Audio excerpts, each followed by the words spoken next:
It's another London derby. We've already played Crystal Palace. We've now got Tottenham on Thursday, and we've got to play Fulham after that. It's good, though, really. It adds to the excitement of the whole month of December, and the festive football spirit is definitely on. We've had some cracking games over the last few days, and more or less every single day of this calendar month is going to have some kind of football on, whether it be Premier League or European football. Up next for West Ham United is a trip north of the capital to face Tottenham Hotspur. I got a little bit of insight into the game, not just from Spurs fans of whom I'm in a group chat with, but also from a space that James Fever of E20 Zone TV had yesterday. He spoke to a Spurs fan, I believe his name was Charlie, and Charlie gave a little bit of an analysis of how Spurs' season has been so far. He spoke about Ange Postecoglou's role as the manager and the impact that he's had on the players. He spoke about how injuries have really depleted the team over the last month or so, and how West Ham can exploit Tottenham's weaknesses. As per usual with my previews, I'm going to get into what I think of the team this season, a bit of a breakdown of what happens in a nutshell, players I look out for, someone who played for both, and my score prediction. Over the summer, there was a lot of transition for Spurs, both in terms of the non-playing staff and the players. Ange Postecoglou left Celtic to join Tottenham, becoming the first Australian to manage in the Premier League. Overall, I get the impression that he is actually a very good person as a human being and as a coach. He's someone who's very respectable. And the strange thing about it is that he didn't actually do a very good job managing in his homeland, yet he's gone to other countries and he's gone above the expectations. Managing Celtic was possibly the biggest challenge of his managerial career thus far. Celtic's one of the hardest jobs in the world when you're the head coach, in my opinion anyway. And he took it on and did really well there. He went south of the border to England to join Tottenham, made a few good signings. Kulusevski joined on a permanent deal from Juventus. Sario joined from Empoli and became the new starting goalkeeper. James Maddison signed. I think that was a big piece of business for Spurs because they needed someone who could be like an engine in the attacking unit, and Maddison provides that with some skill, assisting and set-piece ability. Pedro Porro joined permanently for £34.5 million. Manuel Solomon signed on a free transfer from Shakhtar Donetsk. He's a good depth option to have.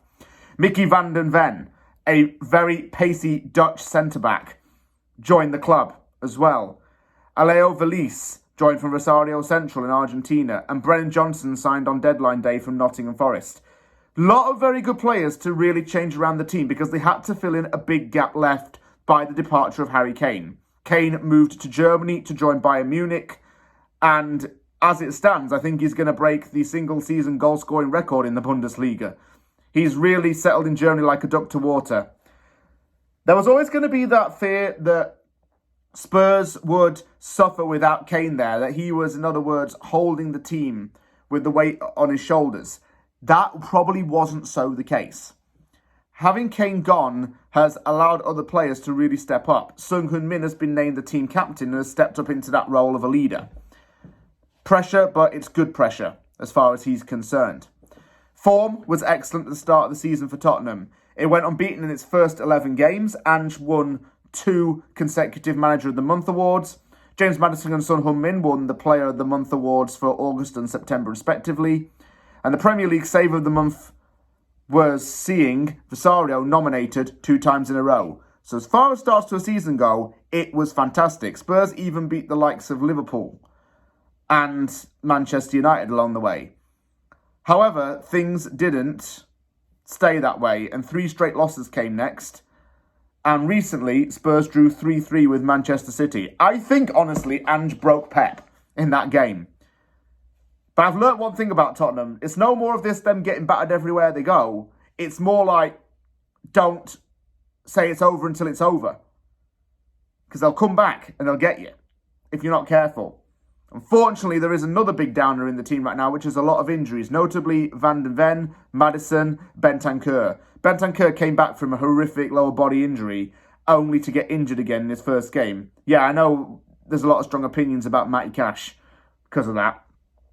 It's a shame because Bentancur can be a really good midfielder on his day. And I don't want to say this in like a bad way, but it feels as though he could be a bit of a cursed player if he keeps having all these problems with his knee or his leg or what have you.